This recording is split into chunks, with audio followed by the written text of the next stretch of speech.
The big story, the Giants upsetting the Eagles, 3 touchdowns for Skattebo. And I go back to the draft. Now, if you follow the show, you know that I was high on Jaxson Dart. My source said that he had a first round grade on him. I got to see him probably play 3 or 4 full games at Ole Miss, and I liked what I saw. He had mobility, and you're playing for Lane Kiffin. Lane Kiffin is a offensive-minded head coach. He certainly has a lot of swagger at that position. Transfer in from USC. And then Skattebo, who we got to see kind of late in his career, and you got to see something that we thought was really special, different, interesting, but I didn't know if he was going to be maybe too slow or too limited to play at this level. I do know if the ball's on the 1 or 2 yard line, I know who's getting it. But with Jalen Carter not in there last night, they ran right up the middle, and Skattebo had 3 touchdowns. By the way, the last Giant to have 3 touchdowns in a game, Saquon Barkley. That was also in his rookie season. But surprise, surprise. And, you know, you're seeing something, and granted, it's the embryonic stages here with the Giants, but we talked about this. They were going to stay with Russell, and they were going to stay with him for maybe a month, and then you were going to ease into Jaxson Dart. Because if you ease into Jaxson Dart, now if you have success, if ownership looks at this and says, maybe we have something here, let's not make a change at the head coaching position or the GM. And that might be what happened or happens. I know that when we looked at Russ, I thought maybe they were going to play Russ longer than they should, but maybe they thought, we got to win games. Because if we don't win games with this schedule, we won't make it to the second half of the season. Now you have something interesting there. And maybe Jaxson Dart will save Brian Daboll's career. Also Joe Shane, the GM. And maybe they were reaches. You know, maybe it was a reach in the first round for Jaxson Dart. Maybe Skattebo, a 4th-round draft pick. You weren't quite sure. But you have hope, and they don't have any weapons on offense. I mean, I'm looking at the wide receivers, and I go, huh? Who? But they somehow made something happen last night. And the only thing that I would say is, Jaxson Dart, I love your mobility, but I want you to continue to have mobility. Slide. Don't take on DBs. Nobody cares. You don't have to be a tough guy. Slide. Because all it takes is you got nicked up, and they put him in the concussion tent, but that's where Brian Daboll, the head coach, is right outside. It's almost like, come on, let's go. You're good. Come on, here we go. And all of a sudden, Jaxson Dart comes back out, and it's like, okay, I guess he passed concussion protocol.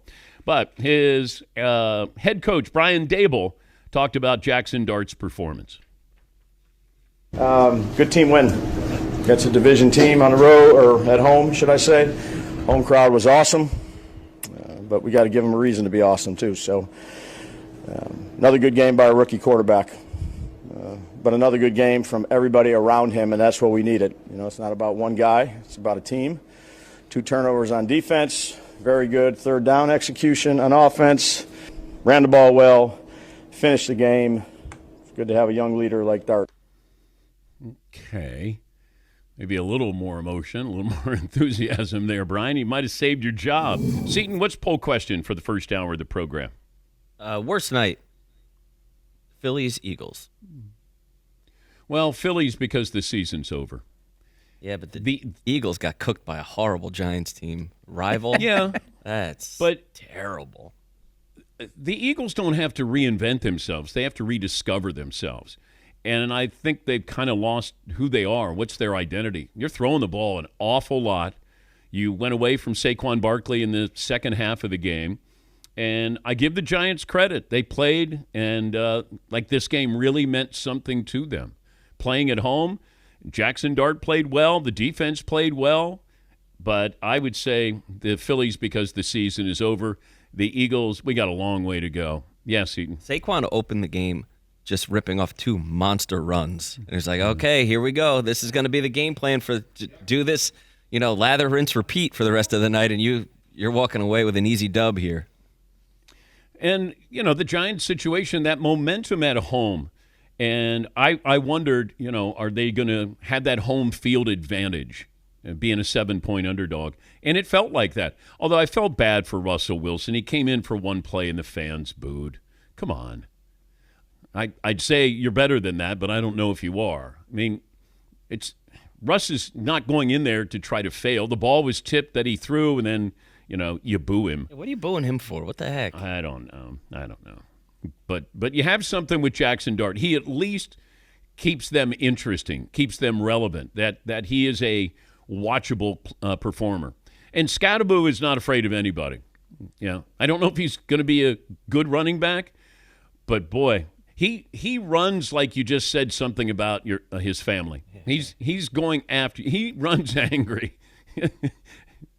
It's like somebody's going to hurt. This is going to hurt me, but it's going to hurt you more. And that's when I watch him. There's a combination of Marshawn Lynch and Larry Zonka when I watch him. I'm taking on contact, and this is going to hurt you more than it's going to hurt me. Yeah, Paul. I'm looking at Skattebo's draft profile, 5'9.5", 220 pounds. And the only criticisms were breakaway speed, cutting ability, the basics. But they include that he runs like a maniac. He actually says maniac. Giants do kind of... Sorry, go ahead. Yeah, go ahead. The Giants do kind of have something with that tandem, though. They both have, for what is essentially like a swagless team, those two fellas have a little bit of it where it's like, man, we might be able to build around this. Yeah, Paul. Seton is referencing the hope meter, which we unveiled at this time last year. And right now the New York Giants are high on the hope meter, not high on the chance to make the playoffs meter. There's two different things. Hopeometer. The hopeometer. The hopeometer. Or the hopometer, whichever. The hopometer, the hope meter, the hopeometer, is depending where you're from.